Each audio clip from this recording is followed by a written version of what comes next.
pakai payung kayak gitu karena kan lapangan kayak gini ya. Ya. Jadi agak terenyuh saya waktu awal melihat ke sini gitu. Ya dia tidak melakukan apapun gitu.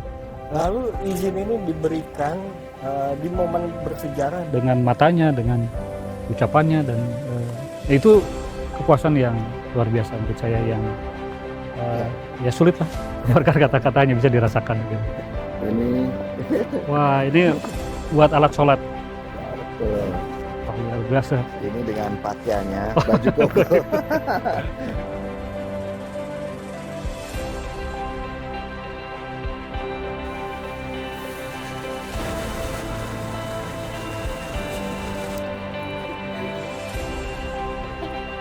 Oh, Kang Dari yang ini. Ya, luar biasa.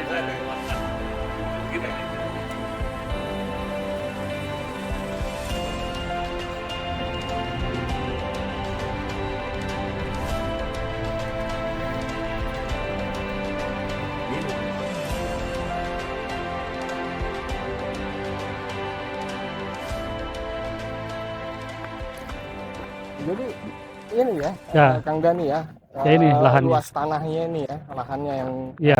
akan dibangun gereja Ibu Teresa. Ya, jadi lahannya masih kosong saat ini walaupun sudah dikasih penuh. Jadi ibadahnya di situ di sekolah di Saat ini ya, aula sebelum yang pembangunannya darurat selesai dibangun masih di situ. sana. Nah, tapi kalau penuh kan kapasitasnya kecil tuh. Ya. Ya ke sini bikin tenda. Oh. Di samping juga dipakai parkirnya gitu. Saya lihat waktu itu seperti itulah. Nah, pakai kursi-kursi Ya. warna-warni plastik itu. Mereka di sini kehujanan. Ya, seperti itu. Jadi itulah yang membuat Kang Dani itu bertanya, ada masalah apa Ya. sehingga Karena tadi bayangan saya yang namanya gereja itu megah gitu. Sekarang ini loh kok gini ya. Kursinya juga kursi plastik. Terus kalau hujan, wah jadi pakai payung kayak gitu. Karena kan lapangan kayak gini ya. ya. Jadi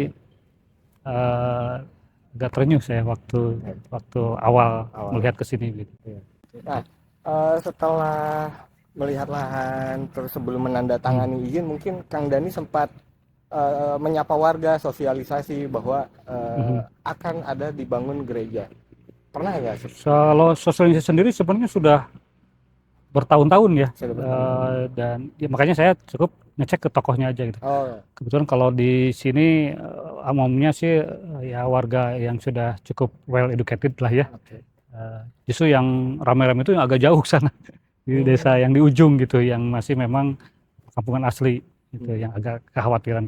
Kalau lingkungan sini sebenarnya sih ini kan perumahan cukup elit, kita lihatlah bangunan-bangunannya, jadi tidak terlalu bermasalah. Yang saya redam itu yang di desa sebelahnya ini, yang terus pemahaman masyarakat melalui para tokohnya, karena kalau sudah tokohnya paham, ke bawahnya ikut biasanya kalau di sini. Kang, jadi dari Bandung, Gubernur Jawa Barat Ridwan Kamil atau Kang Emil, itu kan mengapresiasi bahwa sejatinya pemimpin daerah itu salah satu contohnya ya seperti Kang Dani ini. Apabila urusan administrasi, syarat-syarat udah selesai, ya disegerakan aja gitu, selesai kasih izinnya. Nah, yang kami pengen tahu tuh Kang Dani sebagai pemimpin tuh pedomannya apa sih? Yang pertama tentu regulasi, aturan lah, payung hukum ya, karena kita di negara hukum, segala sesuatu dasar hukumnya harus sesuai dengan implementasi. Ketika itu bisa dipastikan, oh ya ini nggak ada pelanggaran hukum, sudah terpenuhi semua, maka berikutnya keberanian. Iya, saya kira keberanian mengambil keputusan, keberanian mengambil risiko dan mengelolanya, pengelolaan risiko itu, risiko manajemen, itu harus dipunyai sekira seorang pemimpin, karena peran kontribusi seorang pemimpin itu kan di keputusan. Kalau seorang pemimpin ngambil keputusan ya dia tidak melakukan apapun gitu. Lalu izin ini diberikan di momen bersejarah dan momen keagamaan, yaitu saat Paskah, Trihari Suci.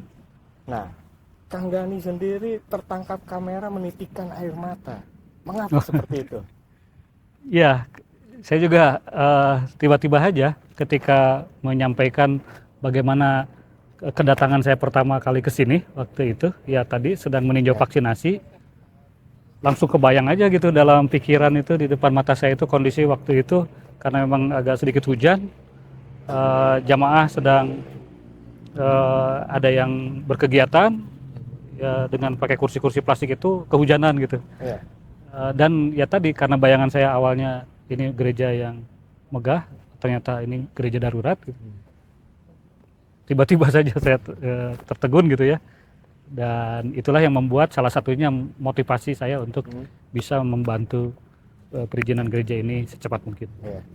Jadi bayaran yang paling berharga ya dari masyarakat terhadap seorang pemimpin itu adalah ucapan terima kasih yang tulus, apalagi sambil misalnya mereka itu menitikkan air mata karena haru ya, karena gembira gitu. Iya.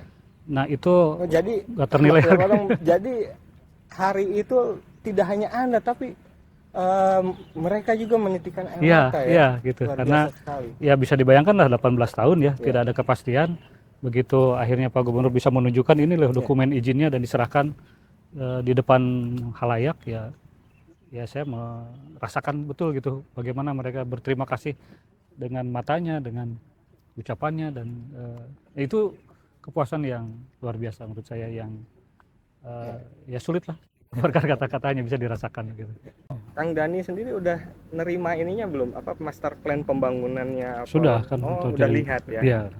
Ini ada Romo Aan. Ini Romo Aan Romo Aan saya dari kompas.com ini. Ya, ini baik, jadi kasih. sekalian nih Romo, kita menyapa sobat kompas.com yang ada di rumah, pengen mendengar penjelasan dari Romo Aan.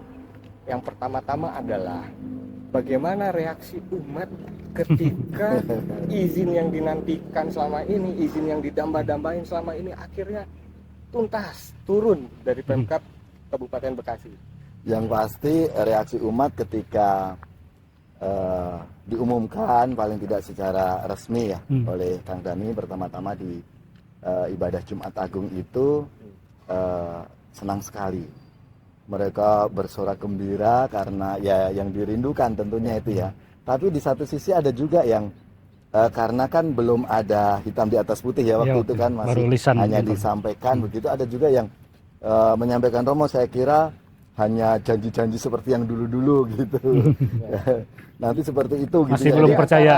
Antara percaya dan tidak gitu. Jadi masih ragu-ragu, paling nanti kayak gitu lagi. Paling gitu sama lagi. aja seperti yang gitu. sebelum-sebelumnya. Nah, tapi ketika tanggal 11 April itu baru mereka benar-benar sorak gembira, senang, tentunya ya bersyukur. Ya, umat bersyukur karena apa yang menjadi harapan, kerinduan selama ini Tuhan kabulkan melalui dalam hal ini pemerintahan, Kang Dani beserta jajarannya, dan juga Kang Emil beserta jajarannya di Provinsi Jabar. Gitu. Romo mungkin bisa dijelasin ini luas tanahnya nih berapa luas ya? Lahan gereja yang nanti akan dibangun ini seluas 7.500 meter persegi. Nanti ada 3 bangunan tentunya. Yang utama gereja itu sendiri, gereja 2.400 bangunannya. Kemudian aula atau gedung karya pastoral kami menyebutnya itu 400 meter persegi, lalu rumah pastoran atau tempat tinggal kami para pastor yang bertugas di Paroki Cikarang Gereja Ibu Teresa 200 meter persegi. Jadi ada 3 bangunan, nanti utama itu gereja, kemudian sini rumah pastor, lalu agak ke sana gedung karya pastoral. Ini mulai pembangunannya kapan nih? Ini kan izin udah ditandatangani, sudah diserahkan, silakan nih mulai membangun. Kapan nih mulai membangun? Ya tentunya kami langsung mempersiapkan semua karena kan membangun itu ya masih mempersiapkan teknis bangunannya dan sebagainya yang selama ini memang sudah disetujui oleh Pemda beserta jajarannya. Ini kita lalu memfollow up itu ya, yang tentunya termasuk nanti proses tender dan lain sebagainya, karena kita ini kan ada di bawah Keuskupan Agung Jakarta, maka kita akan mohon izin untuk siap pembangunan.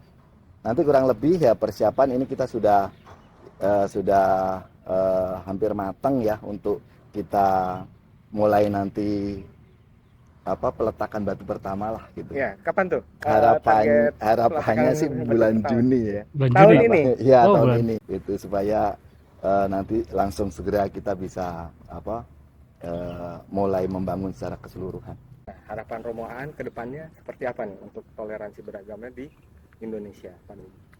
Harapan saya sebagai tokoh agama Katolik di Kabupaten Bekasi, tentunya secara khusus untuk di kabupaten, apa yang selama ini sudah terjalin dengan baik, para tokoh agama, lalu dengan pemerintahan, dengan masyarakat, itu ya terus menerus kita bina, dan tentunya pasti ditingkatkan lebih lagi dan lebih lagi, supaya apa ya, semua sesuai dengan apa yang menjadi arahan pemerintah sendiri, agar kita ini sebagai warga masyarakat untuk bersama-sama, bersatu, saling menghormati, saling menghargai, ya khususnya dalam hal beragama. Tentunya ketika kami resmi mendapatkan persetujuan bangunan gereja, ya bangunan gedung gereja paroki Ibu Teresa ini, kami langsung juga menyampaikan kepada sahabat-sahabat kami semua, tentunya para tokoh agama yang ada di Kabupaten Bekasi, lalu warga masyarakat, pemuka masyarakat, dan reaksi mereka ya mereka bersyukur, Romo, akhirnya perjuangan kita bersama selama ini terwujud begitu. Jadi mereka senang, dan juga warga sekitar tentunya pasti juga nggak ada reaksi apapun sih sampai saat ini, tenang dan damai saja, aman-aman saja juga gitu. Ya, karena memang tujuannya adalah membangun rumah ibadah, tidak lebih dari itu. Ya. Ya, memang ada satu permintaan sih dari tokoh Muslim tuh, sebaiknya dibangunkan masjidnya juga, karena kebetulan di kawasan ini belum ada masjid juga. Dan alhamdulillah pemerintah daerah meminta ke pemilik kawasan untuk sebidang tanah diizinkan juga. Jadi kita nanti bersama-sama di sini membangun gereja, tidak jauh dari sini. Di belakang situ kita juga akan membangun masjid. Ada bangunan masjid. Jadi itu adalah toleransi beragama dan indahnya kerukunan beragama, sobatkompas.com. Dibangunkan gereja, diberikan izin pembangunan gereja Ibu Teresa, dan juga akan dibangunkan masjid di lingkungan yang berdekatan. Saya rasa demikian yang bisa kita ambil hikmahnya ya. Dari perizinan yang begitu lama akhirnya diizinkan dan disambut bahagia semua. Bahkan bukan hanya umat Katolik saja, karena umat Muslim juga mendapatkan masjid. Seperti itu. Untuk mengakhiri perbincangan kita sore hari ini, kami ada kenang-kenangan untuk Kang Dani, semoga bermanfaat tentunya untuk semakin mewujudkan imannya kepada Tuhan. Waduh, surprise nih. Apa ini, Romo? Nah, ini Kang Dani. Oh, kalau ngelihat di sini ini sajadah ini ya. Ya. Wah, Ini. wah ini buat alat sholat. Ya, betul. Wah, luar biasa. Ini dengan pakaiannya, baju koko. Nah, supaya nanti Kang Dani semakin mantap dalam beriman dan mewujudkan imannya sebagai pimpinan yang amanah. Amin, amin. Insyaallah akan dipakai sholat. Ya. Demikian sobatkompas.com, saya jurnalis kompas.com Irfan Maulana. Senang sekali bisa bertemu dengan PJ Bupati Bekasi Kang Dani dan Romo Aan. Sampai jumpa di lain waktu. Ciao.